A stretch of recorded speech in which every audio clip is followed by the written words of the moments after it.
Assalamu alaikum children, how are you all? Hope you all are fine and doing very well. Today we will discuss about moon. What is moon?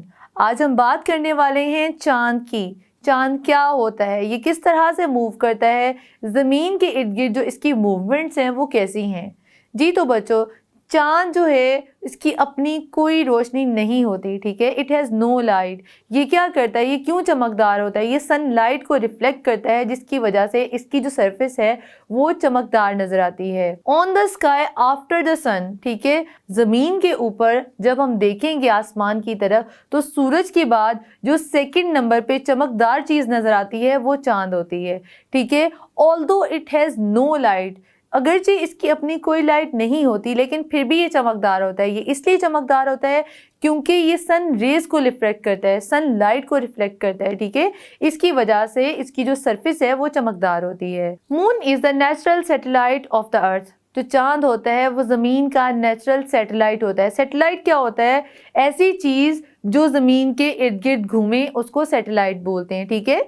क्योंकि चांद जो है वो ज़मीन के इर्द गिर्द घूम रहा होता है, ठीक है, इसलिए हम इसे ज़मीन का नेचुरल सैटेलाइट बोलेंगे। अब बात करते हैं मून की रिवॉल्विंग की। मून किस तरह से रिवॉल्व करता है। चांद जो होता है वो ज़मीन के इर्द गिर्द एक सर्कल में घूमता है, ठीक है। उस सर्कल को हम उसका ऑर्बिट बोलते हैं, ठीक है जी।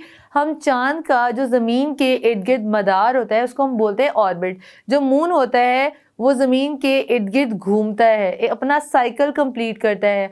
इस साइकिल को कंप्लीट करने की डिफरेंट मूवमेंट्स होती हैं, जिन मूवमेंट के दौरान कभी तो ऐसा होता है कि जो सूरज की रोशनी होती है वो मून के ऊपर कभी कम फॉल करती है तो मून उतना ही कम चमकदार होता है। जैसे जैसे मूवमेंट के दौरान जो रोशनी है वो ज़्यादा होती जाती है तो जो मून की सरफेस है वो आहिस्ता आहिस्ता ज़्यादा चमकदार, मतलब उसका साइज़ जो है वो बढ़ना शुरू हो जाता है।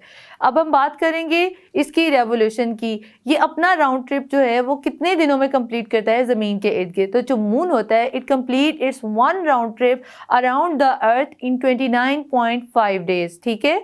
जो मून होता है वो अपना ज़मीन के इर्द गिर्द जो वन राउंड ट्रिप होता है कितने दिनों में कंप्लीट करता है, 29.5 डेज में। During these movement some time it looks very thin, ठीक है। अपनी मूवमेंट के दौरान कभी कभी ये बहुत थिन नजर आता है तो हम इसको क्या बोलते हैं, इट इज कॉल्ड क्रिसेंट, ठीक है। जब चांद बहुत थिन होता है उसको हम क्रिसेंट बोलते हैं।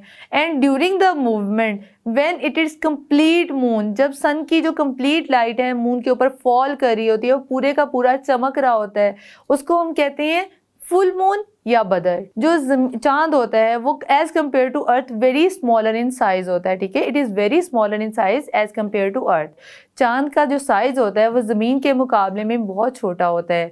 इसका जो डायमीटर होता है वो 3500 किलोमीटर होता है और चांद का जो डिस्टेंस है वो ज़मीन से 3,84,000 किलोमीटर है, ठीक है। जो चांद का ज़मीन से फासला है, मतलब चांद का जो ज़मीन से डिस्टेंस है वो कितने है, 3,84,000 kilometre. Now we will discuss the ebb and the flow of moon. The ebb and the flow of moon is due to the rotation of the moon around the earth. Ebb क्यों होता है, ये इस वजह से होता है क्योंकि चांद जो है वो ज़मीन के इर्द गिर्द मूव कर रहा होता है, ठीक है। As the moon reflect the sun rays towards the earth, क्योंकि जो चांद है सूरज से रोशनी की किरणें आती हैं उनको ज़मीन की तरफ रिफ्लेक्ट करता है। सो when the sun rays are falling on the part of the moon that is opposite to the earth we cannot see the moon। जब सूरज की किरणें चांद के उस हिस्से पे पड़ रही होती हैं जो कि ज़मीन के ऑपोजिट साइड पे होता है तो हमें चांद नज़र नहीं आता, क्योंकि हमें उसका शेडो नज़र आता है, हमें वो ब्लैक नज़र आता है, ठीक है। We can not see the moon in the start of the lunar month, ठीक है। कमरी महीने के स्टार्ट में क्या होता है, जो चांद होता है जैसे आपको पिक्चर में नज़र आ रहा होगा, चांद जो होता है वो मूव करते हुए ऐसी जगह पे आ जाता है कि वो उसकी ऑपोजिट साइड जो है वो ज़मीन को फेस कर रही होती है। तो चांद के ऊपर एक नैरो जो लाइट है, बहुत तंग सी लाइट जो है, सनरेज जो है वो फॉल कर रही होती है, हमें चांद बहुत नैरो नज़र आता है, इसको हम कहते हैं क्रिसेंट, ठीक है। जैसे ही चांद मूव करेगा from position 1 to position 2 during revolving, जो चांद की ऊपर सूरज की किरणें हैं वो थोड़ी ज़्यादा फॉल करेंगी, इसी वजह से जो चांद है उसका साइज़ थोड़ा बढ़ जाएगा। जैसे ही हम पोजीशन 2 से पोजीशन 3 पे मूव करेंगे तो सूरज की किरणें जो हैं, सन रेज जो हैं वो ज़्यादा फॉल करेंगी उसके ऊपर, मून के ऊपर, तो वो ज़्यादा सनरेज को रिफ्लेक्ट करेगा, तो इट मीन्स कि मून का साइज़ और बड़ा हो जाएगा।